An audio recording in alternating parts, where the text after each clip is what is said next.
Hi, Philippa. How are you doing today? Hi. Hi, you're Uh, my first Canadian interview, so oh, thank you. excellent. I Yeah, love to represent my I country love like that. that. Thank you. Well, I wanted to start by asking you that there's so much material that's ripe for exploration in Tolkien's stories in Middle-earth. How do you kind of delve into that and decide what the next story is that you want to tell? And in this case, what made it Rohan and the characters of Héra and Helm the kind of the place you wanted to focus on for this feature?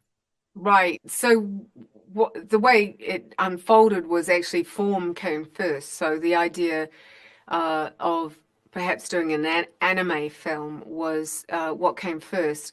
We'd actually, prior to that, already been in discussions about a potential animated film, but we had never landed on like the right form and the right story. So when somebody mentioned anime, this story literally popped into my mind immediately. I don't know, I just had an instinct that the Rohirrim culture would kind of sit in this world quite naturally. Well, and Hera is such an interesting character, and you've been really integral in bringing these kind of strong female characters to the fore in the stories from Middle Earth. And there's elements of coming of age here, but there's also kind of leadership. And she's described in the movie as a tearaway child. She's kind of wild and wants to kind of write Yeah. her own story in that way. What was it about her that spoke to you, and why do you think Gaia was kind of the right person to embody that in the film?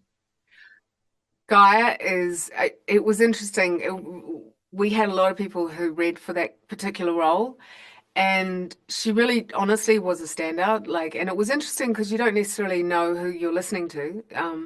And there was, I don't know, this kind of spark. She's sparky and she carried that sense of curiosity and like,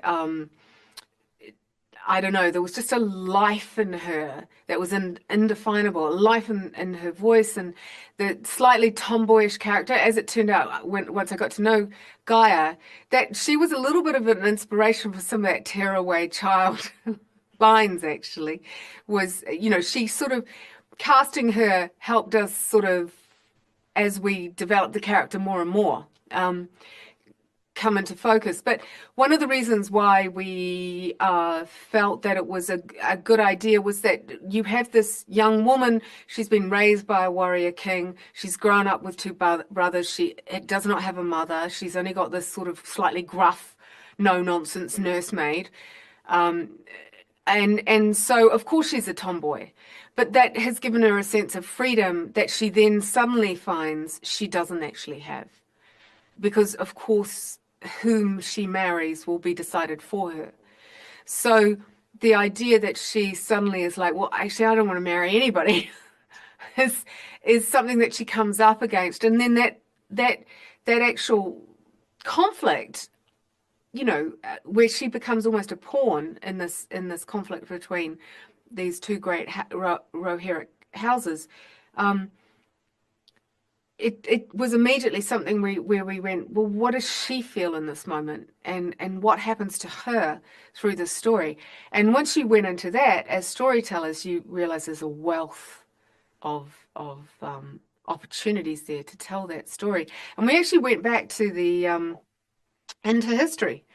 And you realize when you go and look at a lot of, some of there's not a lot of histories, obviously, in medieval times of women necessarily strong female characters, but a lot of them were women who said no to marriage, who tried to say no to marriage, who didn't want to get married. And, it's a real thread through medieval history. A lot of them became saints, for example. And then it was also the reaction of the men who were turned down by them was also an interesting thread through this. So yeah. Well, and there's just finally, I wanted to ask you about there's you can come into this movie not having kind of been steeped in the mythology because, like you said, it's a story that isn't just Middle Earth. It's throughout history, women have been like Hera in this case, but there are lovely nods to the familiar for people who are in Rohir, the themes from Howard Shore in there, and obviously Helm's Deep and Edoras itself. How do you balance those things, kind of thinking of the audience at the end of the project, that you're kind of giving people who are really familiar stuff that they love, but also welcoming kind of new people to the story and to the world of Middle Earth? Yeah. So that really, I was able to trust Kenji Kamiyama with that very much, because he was unafraid of like stepping into a world that had already been created visually, because I think he's so good at making it his own. And so I was personally worried about that. I thought, oh God, is this going to feel repetitious? We're back in a siege in Helm's Deep. And actually, it was the opposite. Actually, he took that and actually turned it into uh, something completely different. It's a different kind of siege. It carries different weights to it, different tensions. You see, you see Helm's Deep, which you're familiar with, which helps people who are fans of the original live action stories fall into that world. But then you begin to see it in a completely different way.